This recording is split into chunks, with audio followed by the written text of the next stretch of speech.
ঘরে ফিরে যেতে হবে।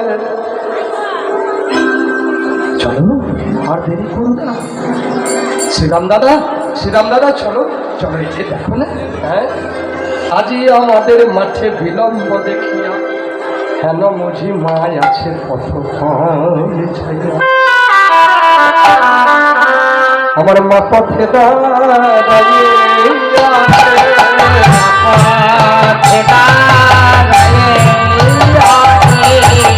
মা পথে দাঁড়িয়ে আছে, আমার মা দাঁড়িয়ে আছে। মা মা কি নিয়ে গো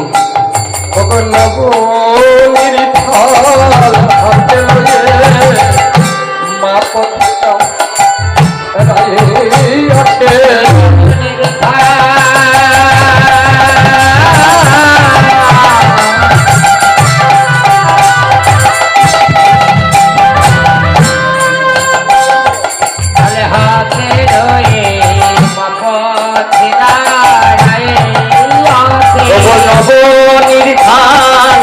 হাতে লয়ে বলি গোপাল আমার আসে বলে গোপাল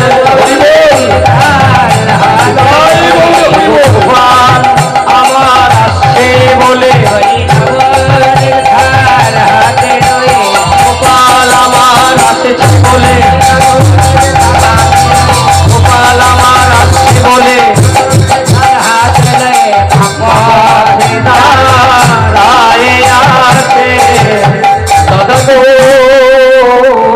বেলি অবসান চল যায় ঘরে,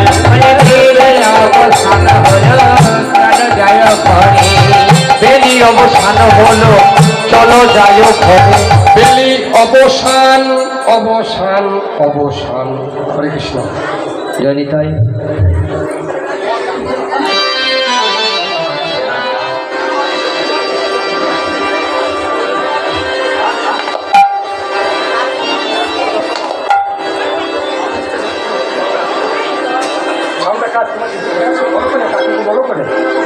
চেপে ধরে আছে দেখেন, বেলায় অবসান হলো চলো যাই ঘরে। হরি বল। গতবার যারা ছিল তাদের মধ্যে দেখুন অনেকে নেই, সব আপন ঘরে চলে গেছে, ঠিক বললাম? অনেকেই নেই হয়তো, গতবার যারা বসে কীর্তন শ্রবণ করেছে আজকে দেখবেন আমাদের মধ্যে আপনাদের মধ্যে তারা অনেকেই নেই হয়তো, আমি জানি না, তারা নিজের বাড়িতে চলে গেছে। এটা তো মায়ার বাড়ি, এটা হচ্ছে কারাগার, সংসার কারাগার। এই কারাগারে আমরা আসামি হয়ে আছি। যেদিন আমার বিচার প্রক্রিয়া শেষ হয়ে যাবে সেদিন আমাকে উন্মুক্ত করে দেবে। নিতাই গৌর হরি বল। আমি যেদিন জন্মেছিলাম সেদিন আমি কেঁদেছিলাম, বাচ্চা বাচ্চা, হ্যাঁ, আর আজকে আমি চলে যাচ্ছি আমি হাসছি। আর আমি যেদিন জন্মিয়েছিলাম আমার পাড়া প্রতিবেশী আত্মীয় স্বজন পিতা মাতা পিসি মাসি সবাই হেসেছিল, আর আজকে আমি চলে যাচ্ছি আমি নিজে হাসছি, সবাই কাঁদছে। তাই গৌর হরি বল।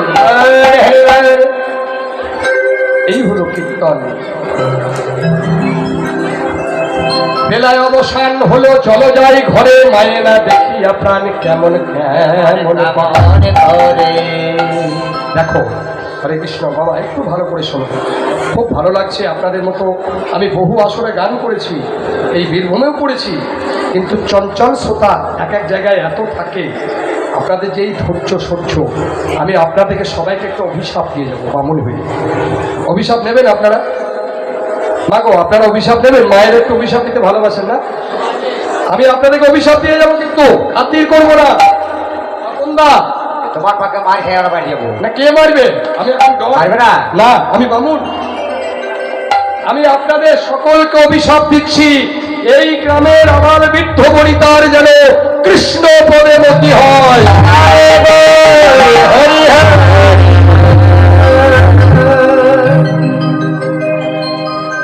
অভিশাপটা দিলাম দাদা, মনে খুঁজখুচ করছিল অনেকক্ষণ থেকে, বলবো বলবো করে দেখলাম ওই মায়া যদি আবার বকে, তা ভুগলেন না তো। আপনাদের সবার কৃষ্ণপদে মতি হোক, আর ওই নিতাই সাদের কাছে, গৌর হরির কাছে, রাধা গোবিন্দের কাছে দেবাদিদেবের কাছে প্রার্থনা করি আপনাদের এই অনুষ্ঠান আরো যেন শ্রীবৃদ্ধি হয় এবং বংশ পরম্পরা গ্রামের পরম্পরা ভাবে যুগ যুগ ধরে যেন এই অনুষ্ঠান এই হরিবাসর চলে আসে। তাই গৌরে হরিব। তাহলে সপ্তম মাসে গর্ভবাসে, একটু ভালো করে শুনে নেন আমার জন্ম বৃত্তান্তটা। সপ্তম মাসে গর্ভবাসে মহামন্ত্র দিল কে? না অন্তর্যামী কৃষ্ণের সঙ্গে কথা হচ্ছিল আমাদের। যোগ দয়াময়, আমরা কেমন করে থাকি? মাতৃজনির দিকে মাথা, উপর দিকে পা, হেট মুন্ডে অখণ্ড মন্ড পাকারে জোড়হাত করে প্রভুর ভজনা করি। আমরা সবাই করে এসেছি। প্রভু এই গর্ভ যন্ত্রণা আর পারছি না, সত্যি একবার পৃথিবীর আলোতে পাঠাও। আলোতে যাবি, 10 মাস 10 দিন পূর্ণ হবে, তারপরে তুই হ্যাঁ তা পৃথিবীর আলোতে কি করবি? প্রভু তুমি যে নাম আমায় দিয়েছো, এই নাম আমি দিয়ে মধ্যে গিয়ে পৃথিবীর আলোতে গাইব। গাইবি তো? বলে হ্যাঁ প্রভু আমি গাইব। ব্যাস 10 মাস 10 দিন পর আমি মাতৃ জঠর থেকে মাতৃজনী পথ দিয়ে যখন পৃথিবীর আলোতে এলাম, কাঁদতে লাগলাম। সেদিন কেন কেঁদেছি? হে গোবিন্দ, আমি তোমায় কথা দিয়েছিলাম তোমার নাম করব, তাই আমি তো তোমায় দেখতে পাচ্ছি না, আমি তো মায়াতাবদ্ধ হয়ে গেলাম। মিছে মায়ার মায়ায় ভুলে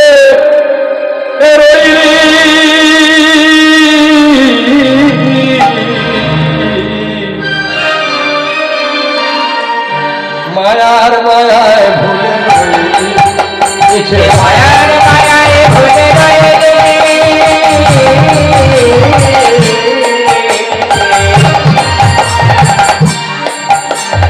মায়ার মায়ায় ভুলে মায়ার মায়ায় ভুলে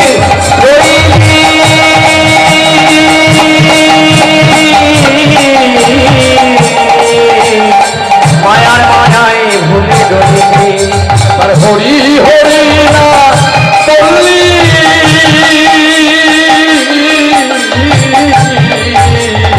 মায়ার মায়ায় ভুলে ওকে হরি হরি না বললি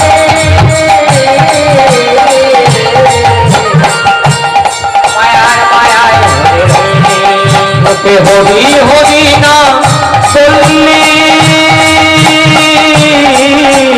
মায়ার মায়ায় ভুলে রই। বেলা চলে যায় শ্রীরামদাদা পাশিতে সামনে বেলা যায়। কে বলেছিল? আমাদের মুর্শিদাবাদের পরম পূজনীয় শ্রী শ্রী লালা বাবু। একদিন নাচ কার্য করতে বেরিয়ে যাচ্ছে ঘোড়ার পিঠে, পালকিতে করে যাচ্ছে। এমন সময় রাজবাড়ির ধোপার একটি মেয়ে ছিল। সংক্ষেপে বলছি মাস্টারমশাই, সংক্ষেপে বলছি, এটা একটা পালা, ছোট্টর মধ্যে বলছি, ক্ষমা করবেন, দৃষ্টতা মার্জনা করবেন। বাবু গো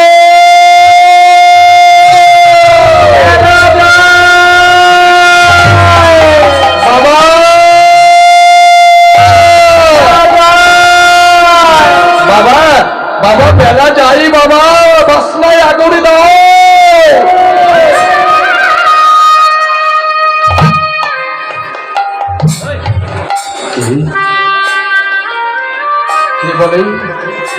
কে বলে বাসনায় আগুনে দাও? কে রে তুই? এ মেয়ে তুই কে? আমি কি কিছু ভুল বলেছি রাজা বাবু? আপনি আমায় মারবেন না তো? ওরে মেয়ে তুই আমার কোলে আই মা। কি বললি? আরেকবার বল মা। বাবা গো বেলা যাই, বাসনায় আগুনে দাও। বাসনা মানে হচ্ছে কি জানেন? এখন তো মেলা ডিটারজেন্ট প্যাকেট মায়েরা কাঁচ মেরে দিয়ে করে গুলে নিয়ে, কোম্পানির নাম করা যাবে না তো, এখানে একটা কোম্পানির নাম বলে অসুবিধা আছে। বহু তো কোম্পানি বেরিয়েছে ডিটারজেন্টের, তো সুবিধা।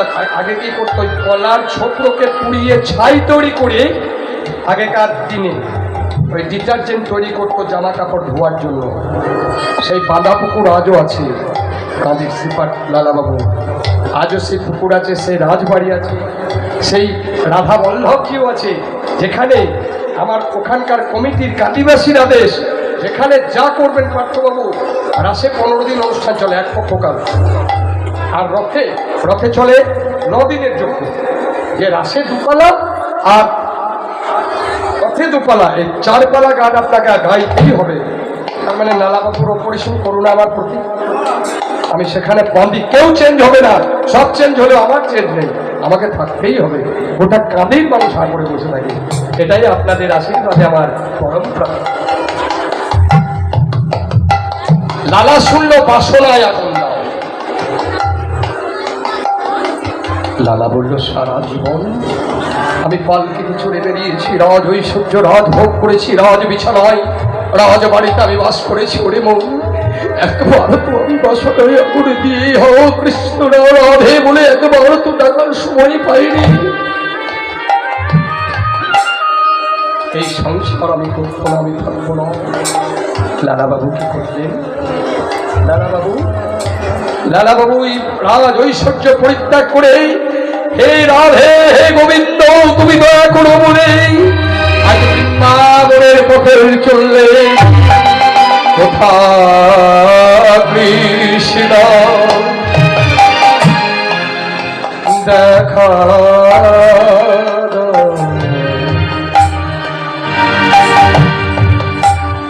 দেখা কৃষ্ণ মুরারি হে গিরিধারী, কোথা তুমি রাধিকা রমণ, কোথা তুমি রাধিকা রমণ।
দেখে লালা বড় ক্লান্ত, রাজার ছেলে যে পালকি সারা চলত না, সেই হেঁটে হেঁটে বৃন্দাবন গিয়ে বড় ক্লান্ত হয়ে তপ্ত বালুকার উপর পড়ে গেছে। বালুকার উপর পড়ে ক্লান্ত রাজা ঘুমিয়ে গেছে। এমন সময় ব্রজগোপীগণ যমুনায় গিয়েছেন জল আনতে, গিয়ে বলছে আমল বৃন্দাবনে এসে এখনো সুখের শয্যা মায়া কাটাতে পারেনি, কেমন বাড়ির উপর ঘুমাচ্ছে দেখো। কি তুমি? আমার চৈতন্য এসে? ও তাই তো, আমি তো বালুকা দিয়ে বালিশ তৈরি করে ঘুমিয়ে গেছি। সত্যিই তো এখনো কামনা বাসনার মুখে আমি আগুন দিতে পারিনি। তবে কি গিরিধরী, তবে কি বাঁকর বিহারী, বাঁকে বিহারী, তুমি আমায় কৃপা করবে, দেখা দাও, দেখা দাও লালা, লালা রে, আমার দেখা তুই পাবি বাবা, আমার দেখা পাবি, তবে তোকে একটা কাজ করতে হবে। কি? আমি তোর যার জন্য ছুটে এসেছি বৃন্দাবনে, আমি সেই ঠাকুর, আমি কৃষ্ণচন্দ্র রাধিকা বল্লভ বাঁকে বিহারী। তুই ভিক্ষা কর বৃন্দাবনের মাটিতে, তুই ভিক্ষা করবি, সেই ভিক্ষার অন্যে তুই গোবিন্দের সেবার আয়োজন করবি, তারপর তুই আমার দেখা পাবি। লালা রাজার ছেলে গো, লালা বাবু হচ্ছে রাজার ছেলে, আজ বৃন্দাবনের দ্বারে দ্বারে মাঝে কুড়ি করছে। যান দাদা, আচ্ছা আমি লালা বাবুর ভূমিকাটা বলছি, আপনারা কেউ উঠবেন না। গোবিন্দের সেবার জন্য যার কাছে যা আছে আপনারা মুক্ত হস্তে মনের পদার্থ চিত্তে, আমার কমিটির দাদারা যাচ্ছে আপনাদের মতো দাম দেবেন, আমি টাকাটা আমি নেব না, সেই টাকাটা গোবিন্দের সেবায় দিয়ে যাবেন। তোমরা ভিক্ষা দাও গো না গড়ে বাসি, ভিক্ষা দাওয়া আমায় ভিক্ষা দাও গো না গড়ে বাসি, ভিক্ষা দাও আমায়, ভিক্ষা দাও গো নগর বাসি, ভিক্ষা দাও আমায়। বলছিলাম রাজা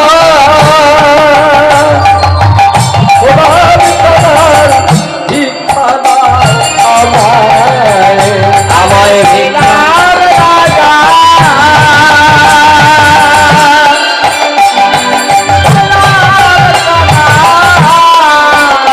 মেয়েদের মধ্যে কেউ একটু উঠুন না,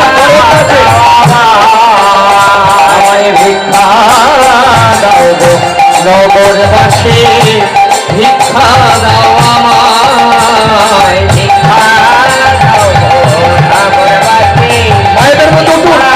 দাও আমায়। আমি কৃষ্ণ সেবা দেব বলে ভিক্ষা করি গানে, আমি কৃষ্ণ সেবা দেব নগরবাসী,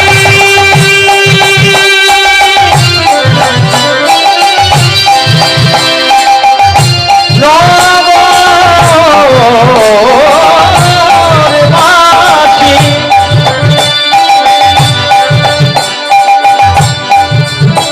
বলি ভিক্ষা দাও আমায়, ভিক্ষা দাও গো নগরবাসী, ভিক্ষা দাও আমায়, গো ভিক্ষা দাও, অনুধ্বনি অনুধ্বনি ভিক্ষা দাও আমায়, ভিক্ষা দাও গো নগরবাসী, ভিক্ষা দাও আমায়, ভিক্ষা দাও গো নগরবাসী, ভিক্ষা দাও আমায়।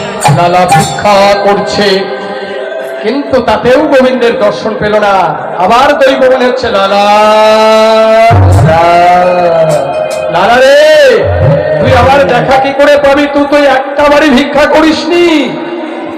হ্যাঁ তা তো করিনি, তা তো করিনি দয়াময়।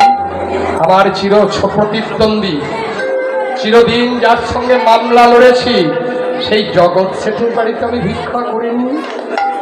লালা গিয়ে জগৎ শেঠের দ্বারে বলছি, আমায় ভিক্ষা দেন জগৎ শেঠ। তাই জয় জয় শ্রী রাধে, আমায় ভিক্ষা দাও, কে আছো তো বাড়িতে? জগৎ শেঠ বুঝতে পেরেছে, লালা লালা তুমি এসেছো। লালা তোমাকে আমি কি ভিক্ষা দেব বলো? সঙ্গে সঙ্গে জড়িয়ে ধরল লালা বাবুকে। লালা বাবুর ওখানেই রাধা গোবিন্দের যুগল দর্শন হলো, ওখানেই জীবন অতিবাহিত হয়ে গেল। তাই গৌর হরিবল। তাই বেলি অবসান হলো, চলো যায় ঘরে, না দেখিয়া প্রাণ কেমন কেমন করে। তাই বলরাম দাসে কাহে শুনি কানাইয়ের বলরাম দাস কহে শুনি কানাইয়ের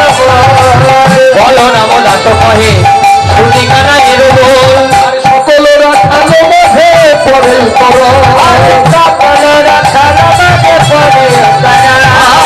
সকল রাখালের মাঝে পড়ে উতরো। হরে কৃষ্ণ। এই যে গো মা, বলরাম দাস বলছেন,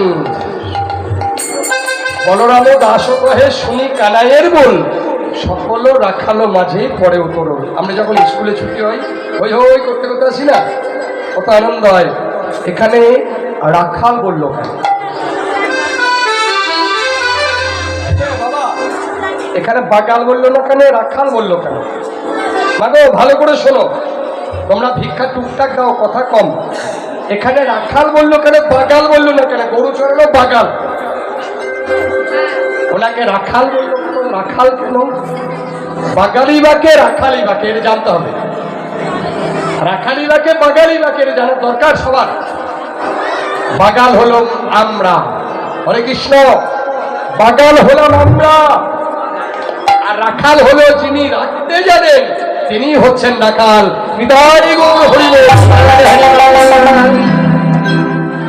পিতৃধনকে যিনি রাখতে জানেন, পিতৃধনকে, আমার পিতা আমাকে দিয়েছে, আমার পিতাকে তার পিতা দিয়েছে, তার পিতাকে তার পিতা দিয়েছে, পরম্পরা মনু মানধাত্তা থেকে চলে আসছে। তাহলে যিনি রাখতে জানেন তিনি হলেন রাখাল। আর যিনি ওই বস্তুকে হারিয়ে আসেন, প্রকৃতির ওই সিন্ধুনিরে, আমরা হলাম বাগাল। হরিবল হরিবল হরিবল। বললো মশাই, এগুলো হচ্ছে তত্ত্ব কীর্তন। আমিও তো জানি, আমি বাস্তুশাস্ত্র জানি না, আমি ব্রাহ্মণের ছেলে, পুজো করি, আমি গৃহপ্রবেশ করাই, শিব শান্তি করাই, সবই তো করাই। সেগুলো যেখানে যেমন সেখানে প্রয়োজন, এখানে তো নয়, ঘটে কিনা? যেখানে যা প্রয়োজন সেখানে সেটুকুই বলতে হবে। তাই ওরে ওরে চাঁদে মুখে, চাঁদে মুখে